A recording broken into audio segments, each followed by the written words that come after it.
Bonjour à tous. Alors, il y a quelques jours, l'ancien président de la Bolivie, Evo Morales, a subi une tentative d'assassinat.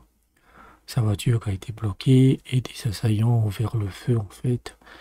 Et on peut dire que le dieu contre l'oligarchie occidentale a été avec lui parce qu'il a pu réussir à s'enfuir et il n'y a pas eu de blessés ou de morts en fait. Lui et ses compagnons ont pu s'en tirer.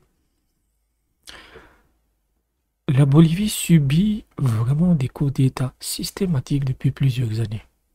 Depuis plusieurs années, en fait. Et la raison principale tient en un chiffre. 21 millions.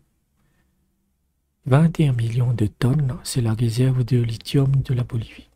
C'est le plus grand au monde. Et évidemment, c'est un minerai stratégique pour toutes les industries de pointe de l'avenir, que ce soit les voitures électriques, les panneaux, les batteries, euh, les semi-conducteurs même dans certains cas. Donc, tout le monde veut mettre la main dessus.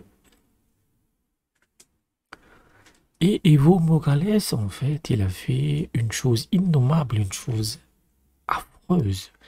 Quand il était au pouvoir, aujourd'hui, il n'est plus au pouvoir. Il a fait voter des lois qui stipulent, en fait, que toutes les ressources de son pays doivent profiter exclusivement à son peuple. Évidemment, pour l'oligarchie, pour l'Occident, c'est pire que le fait d'égorger des enfants.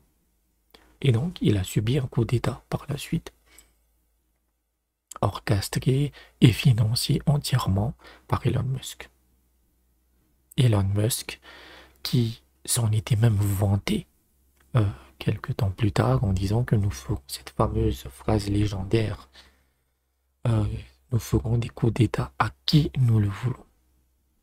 Et en fait, c'est dans les moments de crise, de tension, de cristallisation, de crispation, que vous voyez le visage hideux de l'oligarchie. Voilà ce qu'elle est réellement. Au-delà du sourire, de la réussite du marketing, Musk, comme toute la clique à Washington, sont des oligarques. Ils sont là pour l'État profond et ils ne font rien contre. C'est juste que parfois les intérêts sont différents. L'idéologie est différente. Mais l'oligarchie reste la même.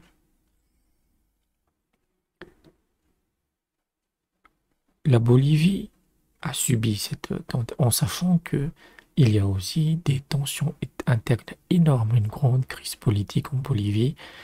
Euh, L'ancien président Evo Morales est en conflit direct avec le président actuel, Luis Acor.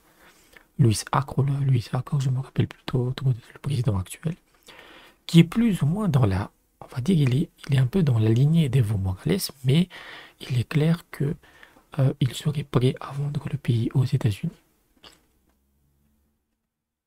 Ça semble clair et net, en fait. Un retour d'Evo Morales signifierait, en sachant que le coup d'État orchestré par Musk a échoué lamentablement. C'est-à-dire qu'il a tenu un an. Ils avaient mis un pouvoir fantoche au pouvoir. Ça a duré 12 mois parce que le peuple bolivien s'est rebellé constamment, constamment. Il n'a pas lâché prise et il a exigé le retour d'Evo Morales au pouvoir qui a ensuite été remplacé par le président actuel. Donc les révolutions de couleur, ça marche. Aussi autrefois, ça marchait à tous les coups. Aujourd'hui, ça marche allez, une fois sur trois. Par exemple, je pense qu'on pourra avoir une révolution de couleur en Géorgie,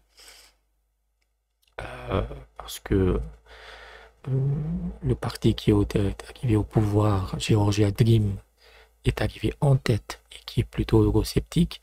Et donc, l'Union européenne a rejeté l'élection, les Américains ont rejeté l'élection, la Géorgie, c'est la prochaine Ukraine.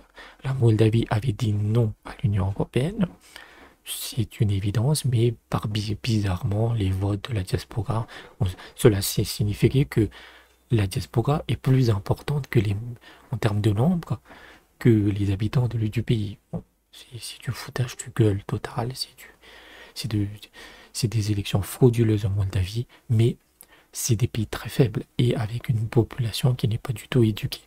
C'est ça qui est important. C'est que la population bolivienne, elle s'est tellement pris de saloperie de la doctrine Monroe dans la gueule qu'elle sait voir un coup d'État quand il y en a un. Et c'est pas fini.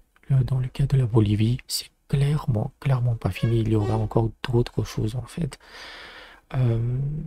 Pepe Escobar avait dit ça au sommet des BRICS, c'est qu'il faut s'attendre à énormément de révolutions de couleur, de guerres hybrides et de coups d'État. L'Occident ne lâchera pas prise. Et c'est pas possible en fait. C'est comme s'il subit une défaite après défaite, il va se rebeller jusqu'à la fin. Malheureusement, c'est comme ça en fait. C'était l'effondrement de l'empire de l'hégémon américain ne pourra se faire que dans le sang, que dans la violence totale en fait. Donc voilà, je voulais réagir par rapport à ça. Les vidéos sont en retard par rapport à ce que je publie, parce que généralement, voilà, c'est des problèmes techniques, des problèmes de fric. Surtout, donc n'hésitez pas à aller sur Patreon ou Buy Me Coffee pour m'aider. Donc, si vous en avez les moyens, et je vous dis à bientôt.